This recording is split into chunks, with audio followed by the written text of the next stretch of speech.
भक्तों, ओम नमः शिवाय, श्री शिवाय नमस्तुभ्यम, जय श्री महाकाल। जी हाँ भक्तों, के आपके भी घर में कोई ऐसा व्यक्ति है जिसका विवाह नहीं हो पा रहा। आप लोग उसके विवाह के लिए बहुत ज़्यादा परेशान हैं, बहुत ज़्यादा चिंता में हैं कि आखिरकार उस व्यक्ति का जो है तो विवाह क्यों नहीं हो पा रहा। आपको समझ में भी नहीं आ रहा कि आखिरकार क्या हो गया ऐसा जिसके कारण उस व्यक्ति का जो विवाह है वो होता क्यों नहीं है। हर एक चीज़ सही चल रही होती है, हर एक चीज़ ठीक चल रही होती है, लेकिन अंत में आके कुछ न कुछ ऐसा होता है जिसके कारण उस व्यक्ति का जो विवाह है वो नहीं हो पाता है। तो आपको टेंशन लेने की कोई भी आवश्यकता नहीं है।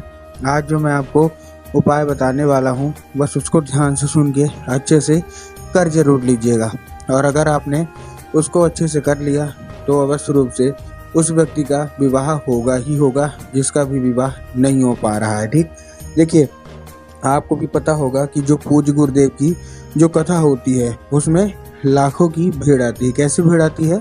लाखों की भीड़ आती है। और जब गुरुदेव की कथा में लाखों की भीड़ आती है तो वहाँ ज़्यादातर जो भक्त रहते हैं वो क्या करते हैं, पत्र के द्वारा अपनी मनोकामना जो है वो गुरुदेव तक पहुँचाते हैं।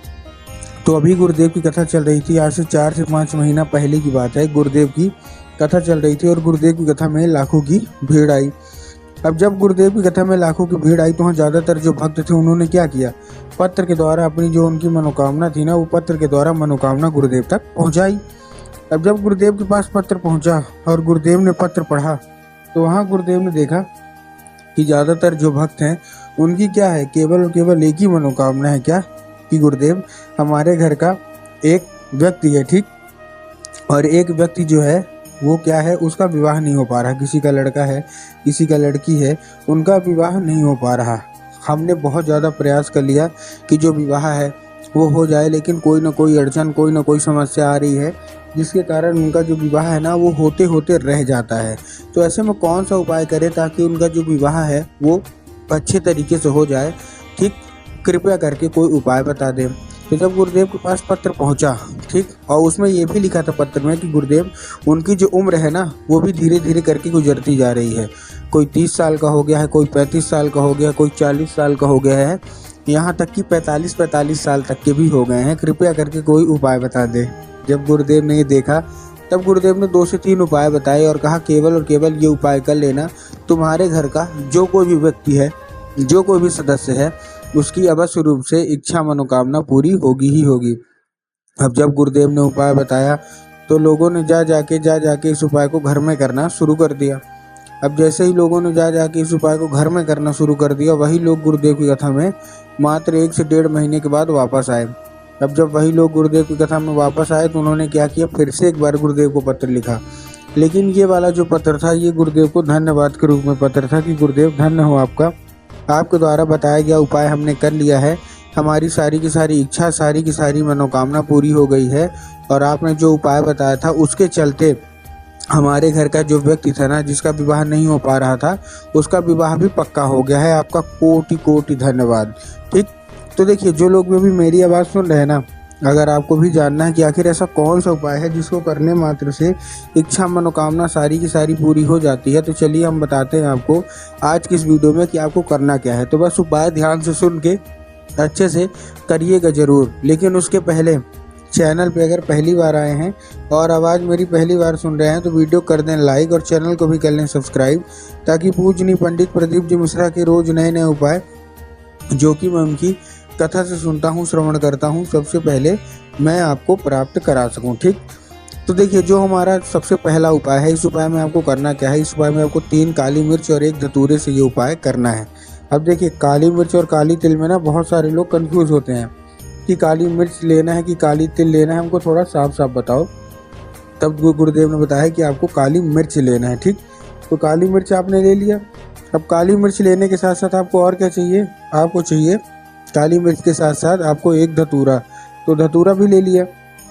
अब धतूरा लेने के बाद आपको करना क्या है, जैसे आपने धतूरा लिया, धतूरा लेने के बाद आपको क्या करना है, पहुंच जाना है, 3 काली मिर्च और 1 धतूरा लेके पहुंच जाइए कहाँ, सीधा सीधा शिव मंदिर। अब शिव मंदिर पहुंच गए आप। अब शिव मंदिर पहुंचने के बाद आपको करना क्या है, सबसे पहले दक्षिण दिशा में खड़ा होना है और उत्तर की ओर अपना चेहरा कर लेना है। अब देखिए, दक्षिण और उत्तर में भी बहुत सारे लोगों के मन में कन्फ्यूज़न आता है कि दक्षिण क्या है, उत्तर क्या है, हमको थोड़ा साफ साफ बताएं। तब गुरुदेव ने बताया है कि आप जिस भी शिव मंदिर जा रहे हैं उस शिव मंदिर का जिधर साइड जलाधारी होगा ना, आपको अपना चेहरा उधर साइड करके खड़े हो जाना है। ठीक, खड़े हो गए। खड़े होने के बाद आपको क्या करना है, एक नाम लेके, कौन सा, महादेव का जो भी एक सुंदर सा नाम है, श्रम्भेश्वर महादेव। तो आपको करना क्या है, आपको श्रम्भेश्वर महादेव का नाम लेके उन्हीं का स्मरण करके आपको चुपचाप से क्या कर देना है, आपको अर्पित कर देना है बस। पूज्य गुरुदेव कहते हैं कि अगर आपने श्रम्भेश्वर महादेव का ये उपाय कर लिया और उनका नाम लेके ये सब कर दिया तो अवश्य रूप से जो कोई भी इच्छा, जो कोई भी मनोकामना आपके अंदर है वो अवश्य रूप से पूरी होगी ही होगी। ठीक, ये था कौन सा, ये था हमारा पहला उपाय। अब हम चलते हैं अपने दूसरे उपाय की ओर। अब देखिए जो हमारा दूसरा उपाय है, इस उपाय में आपको करना क्या है, जो हमारा दूसरा उपाय है इस उपाय में आपको लेना क्या है, आपको लेना है 11 लाल फूल। क्या लेना है, 11 लाल फूल लेना है। अब जब आप 11 लाल फूल लेंगे तो आपको ध्यान रखना कि जो फूल है वो कहीं से भी कटा फटा है, खंडित बिल्कुल भी नहीं होना चाहिए, कहीं से ही खराब बिल्कुल भी नहीं होना चाहिए। फूल लेने में गलती आपको बिल्कुल भी नहीं करना। ठीक, तो फूल आपने लिया। फूल लेने के बाद आपको एक चीज़ और ध्यान रखना है कि जो फूल है वो एक किस्म का होना चाहिए। एक किस्म का मतलब क्या है कि अगर आप गुलाब को ले रहे हैं तो केवल गुलाब का लीजिए, अगर आप गुड़हल का ले रहे हैं तो केवल गुड़हल के लीजिए।